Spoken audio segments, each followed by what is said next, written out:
Filipi 4 ayat 6-7 berkata demikian. Janganlah hendaknya kamu khawatir tentang apapun juga, tetapi nyatakanlah dalam segala hal keinginanmu kepada Allah dalam doa dan permohonan dengan ucapan syukur. Damai sejahtera Allah yang melampaui segala akal akan memelihara hati dan pikiranmu dalam Kristus Yesus.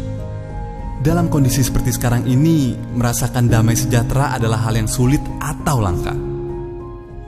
Bagaimana bisa merasa damai sejahtera jika dihantui oleh resesi dan kesulitan ekonomi? Bagaimana bisa merasakan damai jika ketakutan akan wabah penyakit di mana-mana? Namun firman Tuhan ini menyatakan sebuah janji yang luar biasa. Tuhan telah memberikan kepada kita damai sejahtera yang melampaui segala akal. Damai sejahtera dari Allah ini tidak dapat dianalisa karena melampaui akal manusia. Untuk mengalami damai yang seperti ini dibutuhkan suatu proses awal yang disebut lahir baru atau hidup baru dalam Roh Kudus. Mengapa Anda perlu mengalami lahir baru atau menerima Yesus Kristus sebagai Tuhan dan Juru Selamat terlebih dahulu untuk bisa mengalami damai sejahtera ini? Karena saat Anda telah menerima Yesus Kristus sebagai Tuhan, Dia menjadi penguasa hidup Anda dan Dia mengutus Roh Kudus untuk menjadi penuntun kehidupan Anda. Damai yang dari Allah ini seharusnya menjadi bagian dari pengalaman hidup seorang murid Yesus Kristus yang berjalan bersama Kristus. Sebab damai Allah yang demikianlah yang sanggup memelihara hati Anda untuk tetap tenang. Ketika hati Anda terpelihara oleh damai sejahtera Allah, maka pikiran Anda juga akan memikirkan hal-hal yang mulia, yang adil, yang suci, yang manis, yang sedap didengar dan patut dipuji. Tetapi, jika hati Anda galau atau gelisah, maka pikiran Anda pun akan menjadi gelisah dan Anda menjadi tidak tenang sepanjang waktu.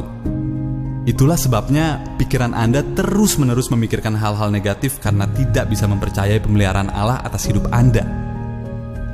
Pada akhirnya, Anda mulai meragukan kuasa dan kehadiran Tuhan dalam hidup Anda. Persoalan seperti inilah yang membuat banyak orang kehilangan damai sejahtera Allah. Jadi, untuk memelihara damai sejahtera Allah di dalam hidup Anda, inilah yang harus Anda lakukan. Yang pertama, nyatakan keinginan Anda kepada Allah lewat doa dan permohonan Anda. Sebab doa bisa membuat seseorang mendekat kepada Allah. Hanya di dalam hadirat Tuhanlah kita bisa merasakan kelegaan yang tak terkira. Yang kedua, ucapan syukur.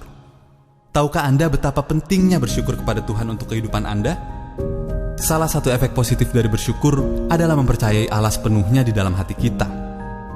Ucapan syukur adalah ekspresi kepercayaan kita kepada Tuhan bahwa Tuhan telah menyediakan segala sesuatu yang kita butuhkan.